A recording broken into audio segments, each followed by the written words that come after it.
আসসালামু আলাইকুম সবাইকে। আমি ইসরাফিল সরদার অভিক। সবাইকে স্কুল ম্যাথমেটিক্স ইউটিউব চ্যানেলে স্বাগতম। আজকে আমরা ঢাকা ইউনিভার্সিটির এই বছরের অর্থাৎ 2024-25 সেশনের এ ইউনিট ভর্তি পরীক্ষার হায়ার ম্যাথ প্রশ্নের সমাধানগুলা দেখে দেব। তো প্রশ্নটা আসলে ভালোই হয়েছে, স্ট্যান্ডার্ড বলা যেতে পারে গত বছরের তুলনায়। কারণ গত বছরের প্রশ্ন ছিল বিগত বছরের প্রশ্নগুলোকে একদম হুবহু তুলে দেওয়া, কিছুটা এরকম ছিল গত বছরের হায়ার ম্যাথ কোশ্চেন। সেই তুলনায় গতবারের চেয়ে এবার একটু প্রশ্নটা স্ট্যান্ডার্ড হয়েছে, বাট ঢাকা ইউনিভার্সিটির ওভারঅল যদি আগের কি বলা যেতে পারে স্ট্যাটাস যদি আমি কম্পেয়ার করি তাহলে আরেকটু বেটার হলে ভালো হইতো। বাট এমনিতে নর্মালি যেই চ্যাপ্টারে যেই টপিক থেকে এর আগে প্রশ্ন হয়ে থাকে ওইগুলা থেকেই প্রশ্ন আসছে। যেমন এক্সাম্পল দেই, যদি জটিল সংখ্যা ওমেগা থেকে প্রশ্ন হয়ে থাকে, ওমেগা থেকে প্রশ্ন আসছে। বৃত্ত, এই যে এক্স অক্ষকে স্পর্শ করলে সি এর মান কত, অনেকবার এর আগে ঢাকা ইউনিভার্সিটিতে আসছে। সরলরেখা, দুইটা সরলরেখা সমান্তরাল বা দুইটা সমীকরণ একই সরলরেখা নির্দেশ হওয়া সত্য, ঢাকা ইউনিভার্সিটির প্রিভিয়াস ইয়ারের কনসেপ্ট। ইন্টিগ্রেশনের নরমাল থেকে আসছে, ইন্টিগ্রেশনের একটা নরমাল আর একটা একটু প্র্যাকটিস করতে হবে, এরকম টাইপের একটা ম্যাথ আসছে। ডিফারেন্সিয়েশনও ওরকম আহামরি কিছু আসে না, লিমিটটা তো ডাইরেক্ট সূত্র উঠাই দিছে। তো ওভারঅল ম্যাথ কোশ্চেনটা খুব বেশি টাফ, খুব বেশি ইজি এরকমটা না, মিডিয়াম লেভেলের হয়েছে। গত বছরের থেকে বেটার হয়েছে, বাট আরেকটু বেটার হলে ভালো হতো। আমি জানি এই কথা বলার পর অনেকে বলা যে ভাই আপনি তো পরীক্ষা দেন না, আজকে আপনি তো এই কথা বলবেনই। সমস্যা নেই, হ্যাঁ বুঝি, পরীক্ষা হলে টেনশনটা আমি বুঝি, সমস্যা নেই, ঠিক আছে। তো প্রথম কোশ্চেনটা নিয়ে যদি আমি একটু আলোচনা করতে যাই, দেখো যখন ফুল সিলেবাস ছিল বা 120 মার্কের ঢাকা ইউনিভার্সিটির ভর্তি পরীক্ষাগুলো হয়ে থাকতো, তখন দেখা যেত যে 5-6টা প্রশ্ন এমন টাইপের প্রশ্ন যেগুলো পুরো বইয়ের মধ্যেই নাই, কোনো বইয়ের মধ্যেই নাই, বুঝতে পারছো। অ্যাডমিশন টেস্টে 2-1টা প্রশ্ন আউট অফ সিলেবাস থাকবেই। আর এই প্রশ্নটা ডোমেন, যেখানে ডোমেনের ম্যাথ সলভ করতে গেলে অসমতার কনসেপ্ট চলে আসে। অসমতা বা ডোমেনের ফাংশনের চ্যাপ্টার তোমাদের শর্ট সিলেবাসের মধ্যে ছিল না। তো এই প্রশ্নটা তোমাদের যদি বলা হয় শর্ট সিলেবাসের বাইরে থেকে আসছে তাহলে ঠিক আছে, বাট বাকি যে 14টা প্রশ্ন সবই তোমাদের সিলেবাসের মধ্যে আসছে। তো এই একটা প্রশ্ন নিয়ে এত প্যারা খাওয়ার কিছু নাই, যে বলা বলে কিছু নাই যে আউট অফ সিলেবাস প্রশ্ন আসছে। অ্যাডমিশন টেস্টে এরকমই, ঠিক আছে। আর কে এগুলাতে বেশি মনে করো, তুমি পারলে তো ভালো কথা, না পারলে তোমার এটা স্কিপ করে অন্যটাতে চলে যাওয়াটাই বুদ্ধিমানের কাজ হইতো। আচ্ছা, তো এত বেশি কথা বলবো না, কোনো জ্ঞান দিব না, আজকে আমি জাস্ট প্রশ্নটা সলভ করে দেবো, ঠিক আছে। তো এখানে বলা হচ্ছে, এখানে একটা ফাংশন দেওয়া এফ অফ এক্স, ফাংশনটা হচ্ছে একটা ভগ্নাংশ। আচ্ছা, আবার হচ্ছে রুট আছে হরে। এই ফাংশনের ডোমেন কত? ডোমেন বলতে আমরা বুঝাই আমরা ওই ফাংশনে যে চলক থাকে এক্স, এই এক্স এর কি কি মান বসাইতে পারবো, এগুলো হচ্ছে ডোমেন। ইনপুট দিতে পারবো যে মান, আর এই ইনপুটের কারণে যে সকল আউটপুট গুলো আমরা পেয়ে থাকি, ফলাফল গুলো পেয়ে থাকি, সেগুলোকে আমরা বলে থাকি রেঞ্জ। তো আমাদের যেহেতু রেঞ্জ ডোমেন বসাই, তাহলে আমরা কি কি মান এখানে বসাইতে পারবো। তো ভগ্নাংশ থাকলে সবসময় একটা কথা মনে রাখবা, যে নিচে যেন জিরো না আসে, কারণ ভগ্নাংশের নিচে জিরো আসলে, জিরো সংখ্যাটা আসলে ওটা অসংজ্ঞায়িত। ফাংশন সবসময় বাস্তব জিনিস নিয়ে কাজ করে। তো 1/0 মানে অসংজ্ঞায়িত, এগুলো হবে না, ঠিক আছে। আবার ভগ্নাংশের নিচে আবার আছে রুট। রুটের ক্ষেত্রে আবার একটা কাহিনী। কিরকম কাহিনী? ধরো এটা হচ্ছে একটা রুট, এই রুটের ভেতর আমি লিখলাম একটা বক্স, মানে বক্স বলতে আমি যে কোনো ভ্যালু বোঝাচ্ছি। রুটের ভেতরে বললাম না বাস্তব নিয়ে কাজ করে ফাংশন, রুটের ভেতরে কখনো নেগেটিভ হওয়া যাবে না। অর্থাৎ এই যে এটা বক্সটা কখনো নেগেটিভ হতে পারবে না, বক্সটার মান মিনিমাম 0 হইতে হবে। 0 থেকে যত বড় হইতে পারে সমস্যা নেই, কারণ কারণ এটা যদি রুট 0 হয় তাহলে 0 হবে, ঠিক আছে। বাট এখানে সমস্যাটা কি, এটা আবার ভগ্নাংশের নিচে হরে, হরে আবার 0 হওয়া যাবে না। রুটে 0 হইতে পারে বা 0 থেকে বড়, বাট ভগ্নাংশের নিচে যেহেতু হরে আছে, হরে আবার 0টাও এলাও করে না, তার মানে এইটা হইতে হবে কিসের ক্ষেত্রে, সরি কিসের ক্ষেত্রে, এইটার ক্ষেত্রে। তাহলে রুটের ভেতর কি আছে 4 - x², তাহলে 4 - x², এটা হইতে হবে 0 থেকে বড়। ইকুয়াল চিহ্নটাও দেওয়া এখানে যাবে না। এখন এটা কিভাবে সলভ করবা, এখানে একটু অসমতার কনসেপ্ট চলে আসে, এটাকে মিলে উৎপাদক আকারে লিখলে বেটার হয়। তো আমি এক কাজ করি, সবগুলাকে ওই পাশে পাঠাইতে পারি, অথবা -1 দিয়ে গুণ করতে পারি। -1 দিয়ে গুণ করলে কি হয়ে যাবে, x², এটা হয়ে যাবে -4, চিহ্ন এটা ভুলেও লেখা যাবে না, এটা চেঞ্জ হয়ে যাবে, চিহ্ন এটা চেঞ্জ হয়ে যাবে, তাই না। -1 দিয়ে গুণ করলে চিহ্ন চেঞ্জ হয়। আবার তুমি এভাবে চিন্তা করতে পারো যে -x² ওই পাশে গেল, +x² হয়ে গেল, 4টা ওই পাশে গেল, -4 হয়ে গেল, এই পাশে থাকবে 0, এই যে খোলা দিকটা থাকবে 0-র দিকে। দেখো এখানেও দেখো খোলা দিকটা 0-র দিকেই আছে, তাহলে ঠিক আছে। এখন এটাকে তুমি যদি উৎপাদক আকারে লেখো, তাহলে এটা হয়ে যাবে x+2 আর এটা হয়ে যাবে x-2, তাই না। দুটো উৎপাদ আকারে পাচ্ছি। এখন অসমতা তোমরা কিভাবে সলভ করো, অসমতা কনসেপ্ট তোমাদের নাই কিন্তু, তাই না, তোমাদের শর্ট সিলেবাসে নাই। আচ্ছা না থাকুক, বাট এই প্রসেসটা একটু দেখে রাখো। অসমতা কনসেপ্টের ক্ষেত্রে এখানে যে উৎপাদকগুলো আসবে এগুলোকে জিরো ধরবা। জিরো ধরে এখানে এক্স এর মান কত পাবা, -2। এখানে এক্স এর মান কত পাবা, 2 পাবা। সংখ্যা রেখা এটা বসে দিবা। অবশ্যই -2 বাম পাশে, +2 ডান পাশেই তো থাকবে, তাই না? এই দেখো এই অঞ্চলটা যে 2 এর পরবর্তী যে সংখ্যাগুলো কি নির্দেশ করে, 3 4 5 6 7 এরকম করে প্লাস অসীম পর্যন্ত নির্দেশ করে। অর্থাৎ এই অঞ্চলটাতে আমাদের x এর মান 2 এর থেকে বড়, x এর মান 2 এর থেকে বড়। এই অঞ্চলটায় যে 2 এর পরবর্তী অঞ্চলটা অবশ্যই 2 এর থেকে বড় সংখ্যা, মানে x এর মানগুলো 2 এর থেকে বড়। আর একটা দেখো -2 থেকে 2 এর মধ্যে একটা অঞ্চল আসছে। এই অঞ্চলটা হচ্ছে কি বললাম, -2 থেকে 2 এর মধ্যে। তো এই যে -2 থেকে 2 এর মধ্যে, মানে x এর মান -2 থেকে বড় আবার 2 থেকে ছোট। এখানে -2 এর এই পাশে যে অঞ্চলটা, এটা মাইনাস অসীম পর্যন্ত, মানে x লেস দেন -2, এরকম তিনটা অঞ্চল আমরা পাচ্ছি। তো অসমতার এখানে তুমি কি করবা জানো, এই যে এই অঞ্চলটা সব থেকে ডানের অঞ্চলটাকে প্লাস বসাবা, এরপরটা মাইনাস, এরপরটা প্লাস, এরকম চলতে থাকবে যতগুলো অঞ্চল পাও। এই অঙ্কে আমরা তিনটা পাচ্ছি, সর্বডানে প্লাস, এরপর মাইনাস, প্লাস মাইনাস ভাবে আসতে থাকবে। হ্যাঁ, এখন তোমার তাকাইতে হবে এই যে এটার দিকে। এটা কি তোমার ওভারঅল রেজাল্টটা 0 থেকে ছোট, 0 থেকে ছোট পজিটিভ না নেগেটিভ হয়? নেগেটিভ হয়। নেগেটিভ অঞ্চল কোনটা আসছে, এই যে এটা নেগেটিভ অঞ্চল, এই যে এটা আসছে, তাহলে এটা হচ্ছে অ্যান্সার। তো -2 থেকে 2 এর মধ্যে হচ্ছে এটা আমাদের অ্যান্সার। বুঝা গেছে? এই প্রশ্ন ছাড়া বাকি সব প্রশ্নই তোমাদের একদম মানে মানে বইয়ের চ্যাপ্টার থেকেই আসছে, কোনো অত বেশি কমপ্লেক্স কিছু আসে নাই।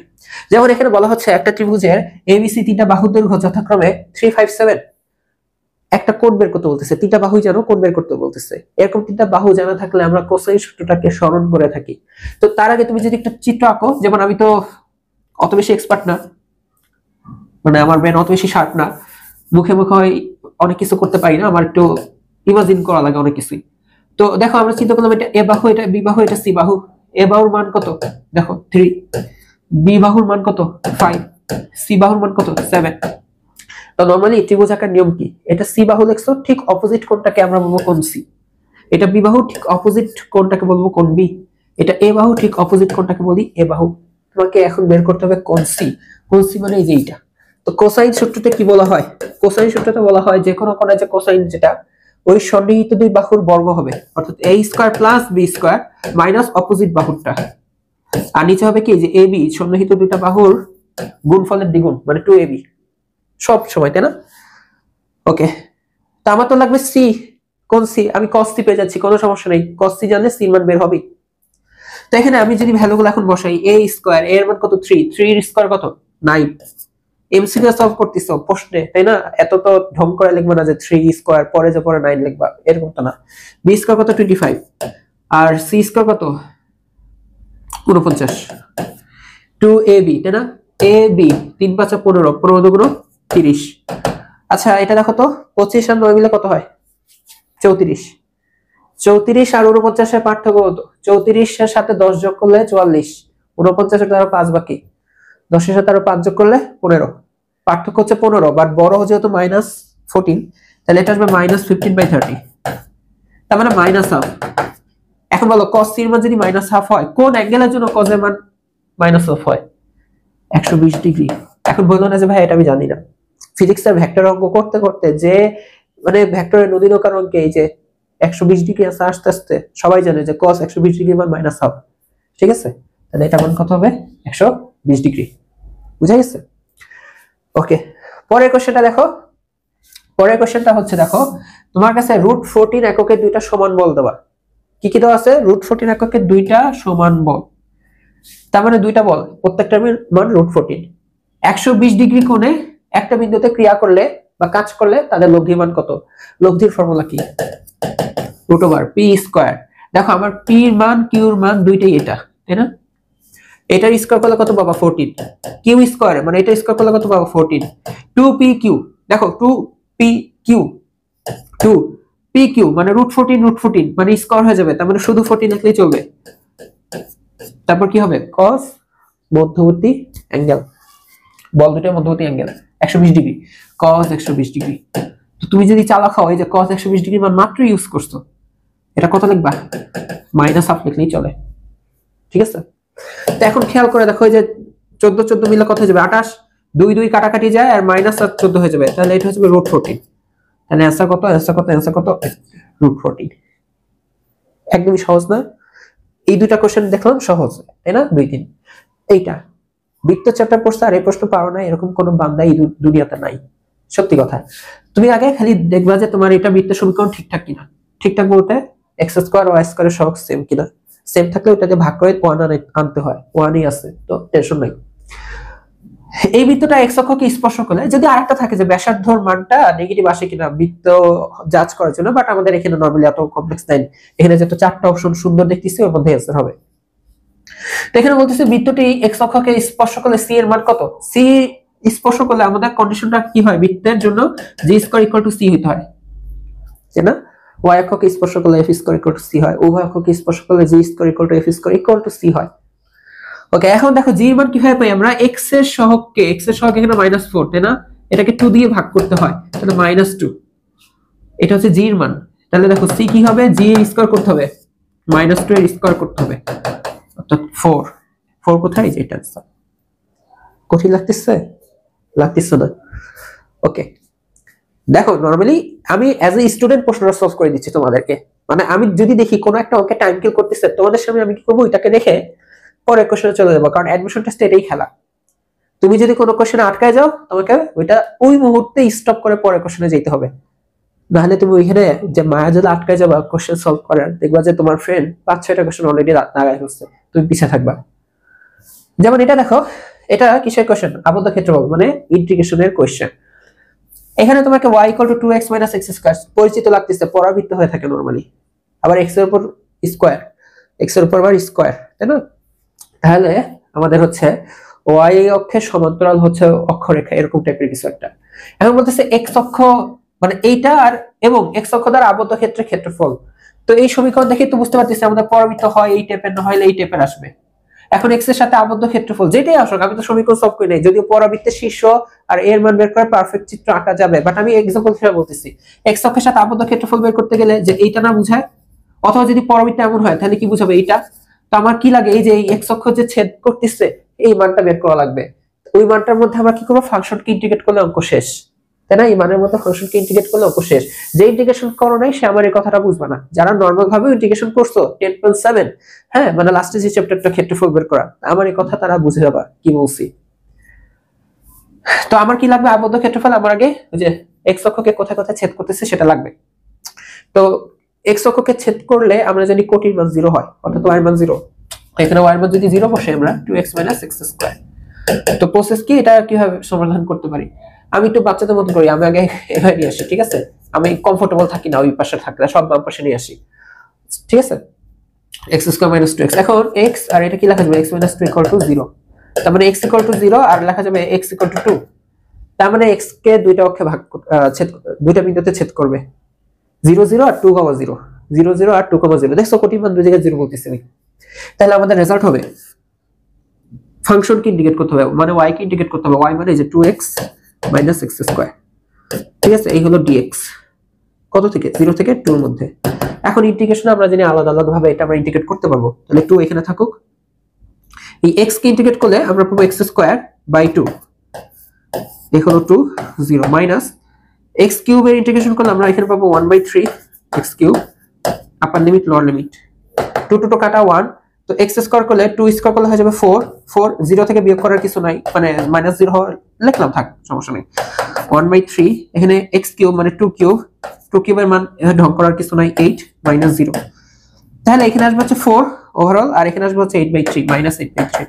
তাহলে এই হিসাবটা যদি করি 3 3 4 12, 12 থেকে 8 গেলে কত যাবে 4, তাহলে आंसर কত 4/3 স্কয়ার ইউনিট মানে বর্গ একক। আচ্ছা, এই কোশ্চেনটা ইন্টিগ্রেশনের, এটা তো অনেকে একটু আটকে যেতে পারো। যেমন আমি যদি স্টুডেন্ট হইতাম, আমি হয়তো এই কোশ্চেনটা ফার্স্ট টাইমে করতামই না, পরের কোশ্চেনে চলে যেতাম। বাট এখন যেহেতু সলভ করে দিচ্ছি, এখন বলে দিই যে কিভাবে এটা আসলে সলভটা করতে হবে, ঠিক আছে? ওই যে বললাম, আমি যদি স্টুডেন্ট হইতাম আর আমি যদি এখন অ্যাডমিশন টেস্ট দিতাম, আমি তো ওই যে বললাম আমি তো এভারেজ ক্যাটাগরির স্টুডেন্ট, তো আমি আগে দেখতাম কোনগুলো সহজগুলো আগে অ্যান্সার করতাম। এটা দেখে আমার কাছে মনে হচ্ছে একটু কেমন কোন ফাংশন, এখানে আরেকটা ফাংশন, হ্যাঁ, অনেক স্টুডেন্টের কাছে এটা একটু অন্যরকম লাগতে পারে, আমি দ্রুত অন্য অঙ্কে চলে যেতাম। সব সলভ করার পরে এসে আমি এটা সলভ করতাম। এখন একটু দেখো এখানে কিভাবে এটা সলভ করলাম, মানে কিভাবে সলভ করতে হবে এটা। আচ্ছা, তো এখানে তোমার কাছে দেওয়া আছে একটা ফাংশন, বাট ফাংশনটা কোনো চেহারা তোমাকে দেওয়া হয় নাই, জাস্ট বলা হয়েছে এফ অফ এক্স। এই এটার 0 থেকে 5 এর মধ্যে এটার ইন্টিগ্রেশনের রেজাল্ট হচ্ছে 8। এখন বলতেছে যে এফ অফ এক্স প্লাস 1 এটার ইন্টিগ্রেশনের রেজাল্ট বের করতে হবে -1 থেকে 4 এর মধ্যে। বুঝতে পারছো? এখন আমাদের সবার আগে টার্গেট যাবে এটার দিকে। তুমি তো এফ অফ এক্স এর ইন্টিগ্রেশনটা জানো, বাট এটা এক্স প্লাস 1। আচ্ছা, তো তো এটা তাহলে কি কিসের ফাংশন? এক্স প্লাস 1 এর ফাংশন, তাই না? Function of x plus 1। তো আমরা কাজ করি, এক্স প্লাস 1টাকে একটু এভাবে ধরি, এটা একটা ওয়াই ফাংশন, মানে এক্স প্লাস 1 কে ওয়াই ধরলাম। তাহলে দেখো আমি তাহলে এই যে ফাংশনের এই রূপটা কিভাবে দিব? X plus 1 equal to u. তোমরা খেয়াল করো, আমি যদি এই যে এই এফ অফ এক্স প্লাস 1 এই যে এতটুকুর জায়গায় কি লিখতে পারি? F of u. দেখছো, এক্স প্লাস 1 এর জায়গায় কি লিখলাম? ইউ। এখন কথা হচ্ছে আমার আবার লাগবে ডিএক্স। তো তুমি এখান থেকে এই যে জেড ধরে অঙ্ক করার সময় ডিএক্স বের করা শিখছো না? এটাকে ইন্টিগ্রেশন, এখানে ডিফারেন্সিয়েশন করলে কত পাবো? 1 এক্স এর সাপেক্ষে করলাম, আর ওয়াই কে ডিফারেন্সিয়েট করলে পাবো 1 ওয়াই ইউ এর সাপেক্ষে, তাই না? এক্স এর সাপেক্ষে ডিফারেন্সিয়েট করে 1, ওয়াই এর সাপেক্ষে ডিফারেন্সিয়েট করে ইউ, ডিইউ। তার মানে দেখো আমরা ডিএক্স এর জায়গায় ডিইউ লিখতে পারি।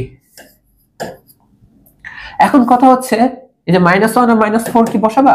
-1 সরি 4, -1 আর 4 এটা কিন্তু বসানো যাবে না। ওই যে জেড ধরে অঙ্ক করতে না, যখন তুমি চলক চেঞ্জ করতে, মানে এক্স থেকে জেড এ চলে যেতা, তখন তোমার কি লিমিটও চেঞ্জ করতে হইতো, তাই না? আপার লিমিট লোয়ার লিমিট কি করতে হইতো? চেঞ্জ করতে হইতো। তো দেখো আমরা কোথায় ছিলাম? এক্স এ। কোথায় যাচ্ছি? ইউ তে। এক্স এর লোয়ার লিমিট কত? -1, আপার লিমিট কত? 4। তো এখানে বসাও, এক্স এর লোয়ার লিমিট যদি -1 হয়, -1 প্লাস 1 মানে কত? 0। আপার লিমিট বসাও 4 প্লাস 1 মানে কত? 4 প্লাস 1 মানে ইউ এর মান তখন কত আসবে? 5। তার মানে এখানে লিমিট আসবে 0 থেকে 5 এর মধ্যে। অর্থাৎ আমরা একটা কাজ করছি। আমরা কি কাজ করছি? এই যে -1/4 f of x plus 1 dx, এটাকে আমরা এখন টেকনিক্যালি এভাবে লিখতে পারি, ইকুয়াল টু 0 থেকে 5 এর মধ্যে f of u du। 0 থেকে 5 এর মধ্যে f of u du। বুঝতে পারছো? এখানে অঙ্ক শেষ। খালি তোমাদেরকে একটা বৈশিষ্ট্যের কথা বলি। ধরো তুমি হচ্ছে তোমার কাছে দুইটা চলক, মানে এক্স চলক আর ওয়াই চলক, এরকম না, ওয়াই না, ধরো তুমি জেড চলক দিয়ে দেখাই, এক্স চলক আর জেড চলক। তো তুমি জানো এ থেকে বি এর মধ্যে এফ অফ এক্স এর ইন্টিগ্রেশনের ফলাফলটা তুমি জানো কি? এ থেকে বি এর মধ্যে এফ অফ এক্স এর ইন্টিগ্রেশন এক্স এর সাপেক্ষে, এটা তুমি জানো। আবার তুমি যদি ওই এ থেকে বি এর মধ্যেই এফ অফ জেড এর ইন্টিগ্রেশন জেড এর সাপেক্ষে জানো, এ থেকে বি এর মধ্যে না, এটা এ থেকে বি এর মধ্যে, দেখো কার সাপেক্ষে? এক্স এর সাপেক্ষে, এটা এক্স এর সাপেক্ষে, এটা কার সাপেক্ষে? জেড এর সাপেক্ষে, এটা ফাংশন জেড, ইকুয়াল টু হয়। এরা কি হয়? ইকুয়াল টু হয়, দুইটা আলাদা আলাদা। ঠিক আছে? এক্স চলক আর এখানে জেড চলক, কার সাপেক্ষে? ডিএক্স এর সাপেক্ষে এ থেকে বি এর মধ্যে, ঠিক একই ভাবে এখানে জেড এর সাপেক্ষে এ থেকে বি এর মধ্যে। তো এখন খেয়াল করে দেখো, আমাদের ক্ষেত্রে তো এক্স আর ইউ আমরা দুটো ভিন্ন জিনিস ধরে নিয়েছিলাম, দুটো আলাদা চলক। এক্স চলক থেকে আমরা ইউ চলকে চলে গেছিলাম। তো তোমার কাছে দেওয়া আছে 0 থেকে 5 এর মধ্যে f of x dx হচ্ছে 0 থেকে 5 এর মধ্যে f of x dx হচ্ছে 8। দেখো তুমি কি জানো? 0 থেকে 5 এর মধ্যে f of x dx। আমি এটাকে দেখো তো u দিয়ে যদি লিখি 0 থেকে 5 এর মধ্যে f of u du, কি লিখতে পারবো? সেম লিখতে পারবো না? এটা কি লেখা যাবে বলো তো? 8। আর এই দেখো মাত্র আমরা বের করলাম যে দেখো 0 থেকে 5 এর মধ্যে f of u du মানে আসলে এটা। অর্থাৎ আমাদের অ্যানসারটা আসবে কত? এইটা মানেই হচ্ছে আমাদের এই যে এটা, মানে অ্যানসারটা কত আসবে? 8। অনেকের কাছে একটু হজম করতে কষ্ট হতে পারে, বাট আরেকটু ভালো করে দেখো আমি কিভাবে চলকটা চেঞ্জ করে, কিভাবে লিমিটটা চেঞ্জ করে ওইটাকে নিয়ে আসতে পারছি। দেন দুইটা এই শর্তটা লিমিটের এই লিমিটটা ইন্টিগ্রেশনের এই কন্ডিশনটা ব্যবহার করেই ওইটার মান 8 লিখে দিলাম। বুঝতে পারছো? তাহলে এটা অ্যানসার কত আসবে? 8। ওকে, তো চলো আমরা পরের কোশ্চেনটা সলভ করি, যে 7 নম্বরটা, যে sec inverse x = cosec inverse y হলে নিচের কোনটি সঠিক। তো এই ক্ষেত্রে আমাদের ম্যাথগুলা কিন্তু বিপরীত ত্রিকোণমিতি খুবই মজা থাকে। এই ম্যাথগুলা cosec ইনভার্স y, তাই তো? তো আমরা এক কাজ করি, আমাদের এখানে তো কোনো ইনভার্স থাকতেছে না, আমরা এই কোসেক ইনভার্স কে সেক ইনভার্স দিয়ে লেখার চেষ্টা করি। পারি না আমরা এইভাবে লিখতে? বলো তো কিভাবে, যে একটা ত্রিভুজ আঁকবো, ধরো এটা হচ্ছে অ্যাঙ্গেলটা, তো কোসেক ইনভার্স, কোসেকের যে সূত্র মানে বাচ্চাকালে কি শিখে আসছি, সাইনের জন্য হচ্ছে সাগরে লবণ অতি, লম্ব ভাই অতিভুজ, তো কোসেক হবে তার উল্টা, কোসেক হবে তার উল্টা, অতিভুজ বাই লম্ব। তার মানে এটা y/1 না, এটা কি y/1, এই হচ্ছে y অতিভুজ আর এই হচ্ছে লম্ব। তাহলে এখানে ভূমিটা আমরা কিভাবে লিখতে পারি, √y² - 1। তাহলে এখন আমি যদি sec ইনভার্স লিখি, এটা sec ইনভার্স x আর এটা sec ইনভার্স, sec কত দিয়ে লেখা যেতে পারে বলো তো? sec ইনভার্সে sec হচ্ছে cos এর উল্টা, ভূমি বাই অতিভুজ, মানে এটা হবে অতিভুজ বাই ভূমি, এই হলো অতিভুজ আর এই হলো ভূমি, y/√y² - 1।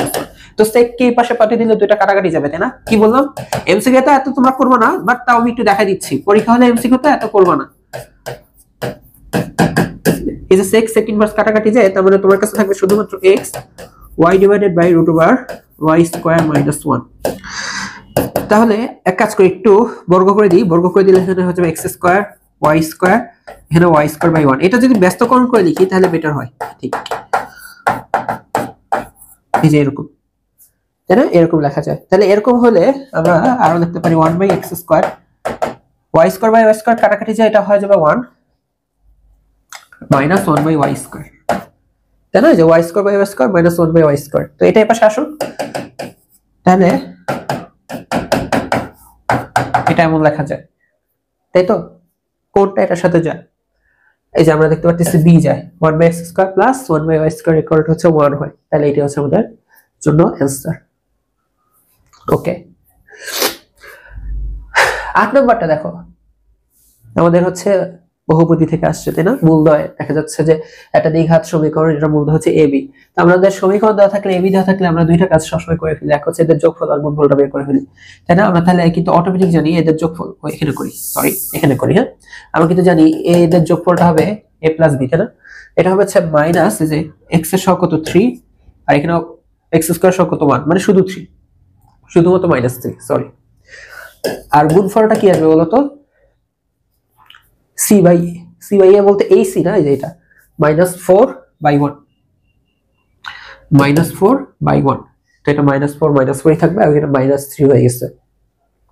এখন আমাকে মান বের করতে হবে কোন জিনিসটা, এটা এই দেখো ab পাইছো না, ab এর মান পাইছো, মান ডাইরেক্ট বসে দিবা, এগুলো তো ওয়েট করবে না, ঠিক আছে? তো এই প্লাসটা মাইনাস হয়ে গেল। এখন দেখো এই এতটুকু, শুধুমাত্র এতটুকু হিসাবটা করলে দেখো এটা পাবা ab আর এখানে পাবা আসলে a + b।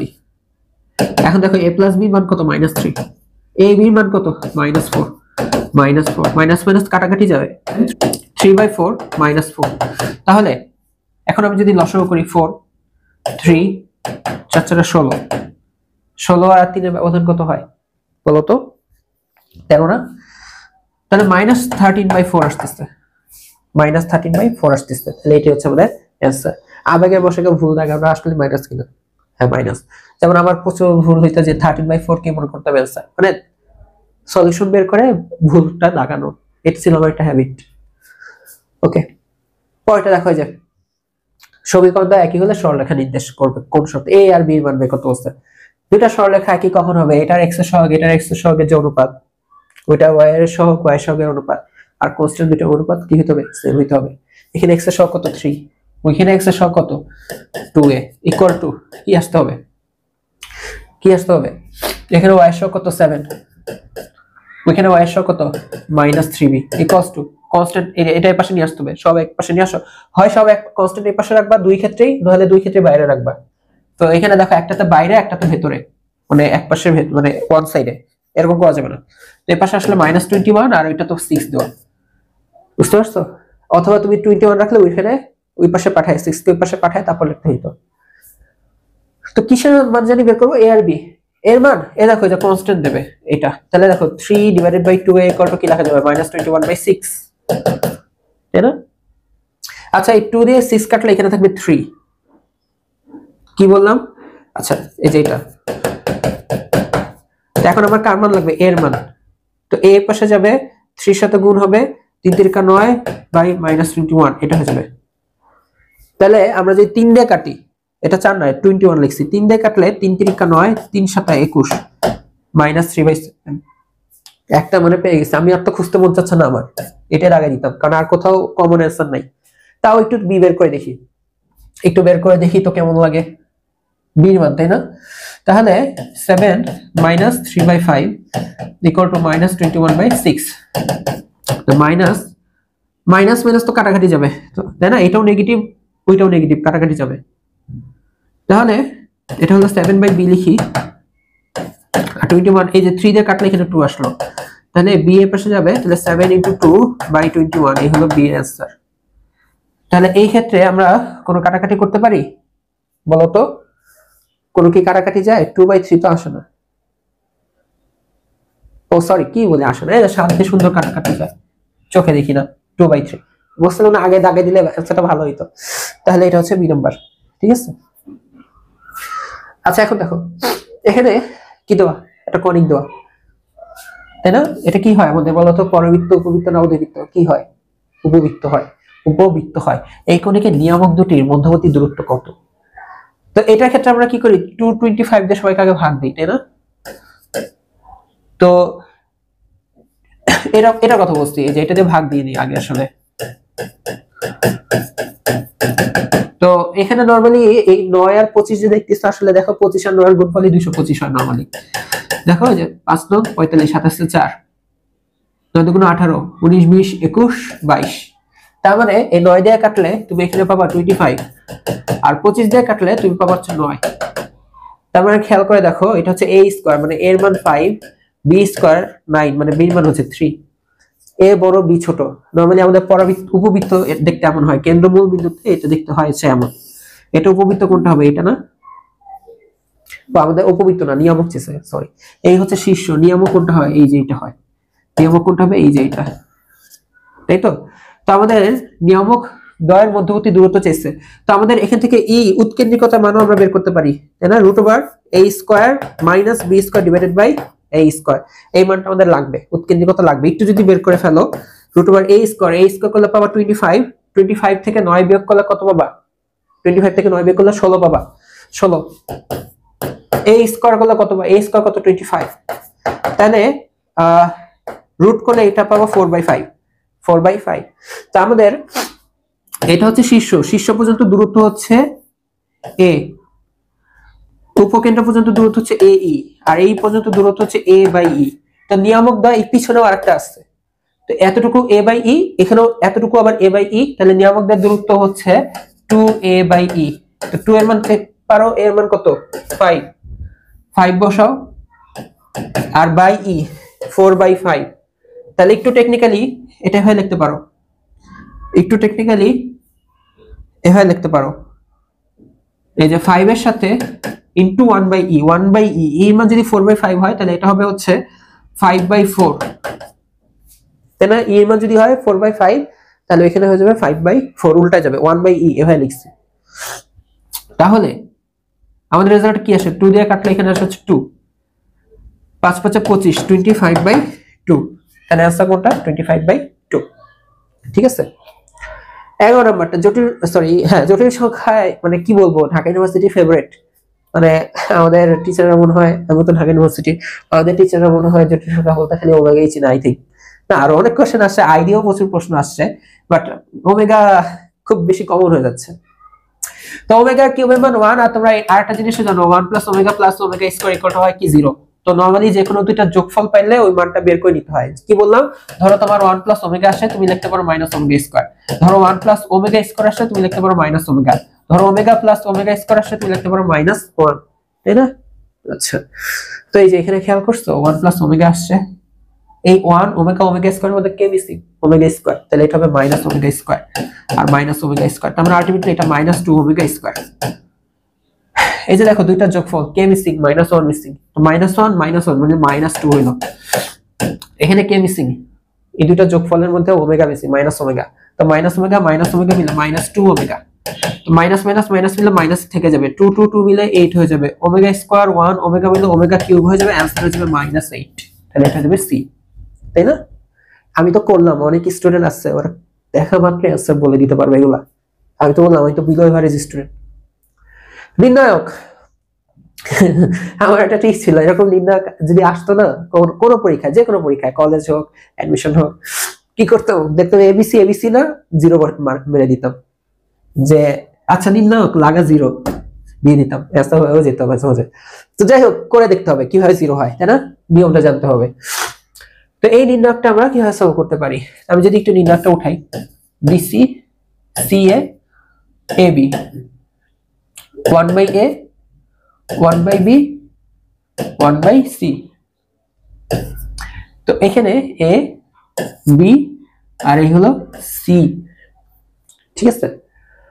আচ্ছা, তো আমরা একটা কাজ করি, কি কাজ করি, এখানে তো বিসি এ মিসিং, তাই না? এখানে হচ্ছে এ মিসিং, এখানে সি, এখানে বি মিসিং, এখানে এ বি, এখানে সি মিসিং।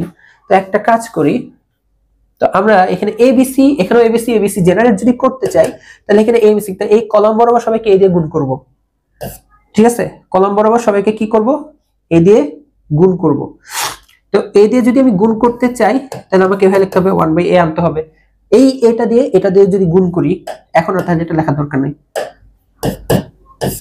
তাহলে এটা হয়ে যাবে এবিসি, এটা a ইন্টু a 1 হয়ে যাবে, আর এটা কি হয়ে যাবে বলতো, a স্কয়ার। ওকে, দেন এখানে সি এ বি মিসিং, তো আমি এখানে বি আনতে চাচ্ছি, তো বি দিয়ে গুণ করতে গেলে আমাকে এখানে 1/b আনতে হবে আগে, কারণ 1/b ইন্টু বি হয় লেখা যায়, এই বিটা যে এখানে গুণ হচ্ছে, তো বি দিয়ে গুণ হলে এটা লেখা যাবে এবিসি, তো বি দিয়ে যদি গুণ হয় এটা 1 হয়ে যাবে, এটা হয়ে যাবে বি স্কয়ার। আর এখানে সি মিসিং, তো আমি সি দিয়ে গুণ করতে চাইলে এখানে 1/c আনতে হবে, তাই না? 1/c ইন্টু সি, ওই সিটা যে এখানে গুণ হচ্ছে, অর্থাৎ এবিসি, সি দিয়ে গুণ হলে কত হবে, 1, এই হলো এবিসি। দেখো শেষ, অঙ্ক শেষ, অঙ্ক শেষ। তোমার নির্ণায়কের বৈশিষ্ট্য যদি মনে করো যে দুইটা সারি দুইটা কলম যদি সেম সেম হয়ে যায়, তাহলে অঙ্ক শেষ। অঙ্ক শেষ বলতে জিরো হয়ে যায়। তুমি এখান থেকে এখন একটু ঢং করে, এখানে তো 1/abc আসলো, তাই না? 1/abc আসলো, এখান থেকে abc কমন নিয়ে আসতে পারো না? আবার abc কমন নিলে দেখতে কেমন আসবে, 1 1 1, আবার 1 1 1, এই a square b square abc। এটার পরে আমি যদি জিরো রাখার পরে যদি কেউ না বুঝো, তার মানে সে অঙ্ক করোই নাই। নির্ণায়কের দুইটা সারি বা দুইটা কলম যদি সেম সেম হয়ে যায়, তাহলে নির্ণায়কের বৈশিষ্ট্য অনুসারে জিরো হয়, তাই না? কেন জিরো হয়, জিনিসগুলো খুবই মজার, নির্ণায়কের ধর্ম। যাই হোক, এগুলো অনেক বিস্তারিত আলোচনা, কোনো একদিন সময় পেলে দেখাবো না, যে সমীকরণ তোমার কাছে দুইটা সারি বা দুইটা কলম এগুলো এক হয়ে যাওয়া মানে তোমার কাছে তিনটা সমীকরণ না, দুইটা সমীকরণ দেওয়া। তো দুইটা সমীকরণের সমাধান বের করা যায় না, সমাধান বের করা যায় না মানে বিপরীত ম্যাট্রিক্স বের করা যায় না। বিপরীত ম্যাট্রিক্স কখন বের করা যায় না, যখন নির্ণায়কের মান জিরো হয়। এগুলো অনেক আলোচনা, অনেক মজার আলোচনা, কোনো একদিন করবো না, আজকে থাক। তো 13 নম্বরটা দেখো, তো তোমাকে এখানে একটা ফাংশন দেওয়া, এটা কি বের করতে হবে, ডিফারেন্সিয়েট করতে হবে, তাই না? এই যে এক্স, এক্স এর ফাংশন দেওয়া, যে এক্স এর সাপেক্ষে ফাংশনটাকে ডিফারেন্সিয়েট করতে হবে। তো রুট এর ভেতর ফাংশন, তো ডিফারেন্সিয়েট করলে কি পাবো, 1/2 রুট এক্স, 1/2 রুট এক্স মানে 1/2, এই যে পুরো ফাংশনটা লিখতে হবে, 1/2 পুরো ফাংশন বলতে 1 মাইনাস রুট এক্স।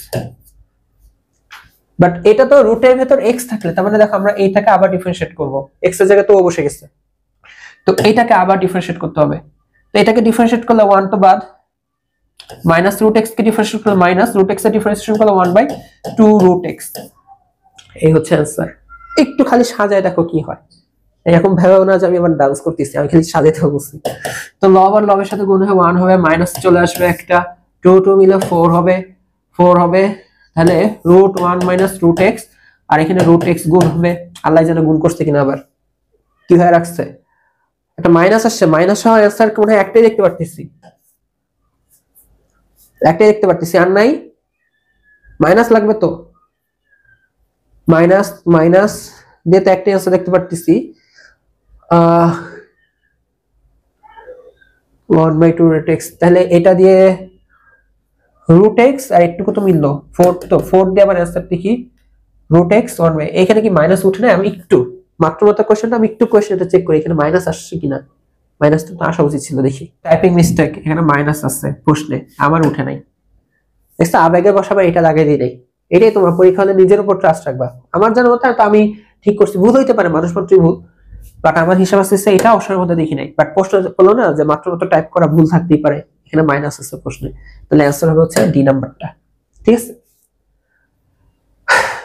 14 নাম্বারটা দেখো, ক্লাস 9 এর বাচ্চাদেরকে দিলেও পারবে, ওদেরকে খালি বলবো না হায়ার ম্যাথ, ওদেরকে বলবো ফিজিক্সের অঙ্ক, তাহলেই করে দেবে। এখানে একটা ভবনের ছাদ হতে মুক্তভাবে পড়ন্ত একটা বস্তু মাটিতে পড়তে 5 সেকেন্ড সময় নেয়। আচ্ছা, মুক্তভাবে পড়ন্ত বস্তুর ক্ষেত্রে দেখো আদিবে কি হয়, 0 হয়। ত্বরণ কত হয়? অভিকর্ষ ত্বরণ এবার 9.8 মিটার পার সেকেন্ড স্কয়ার হয়ে থাকে।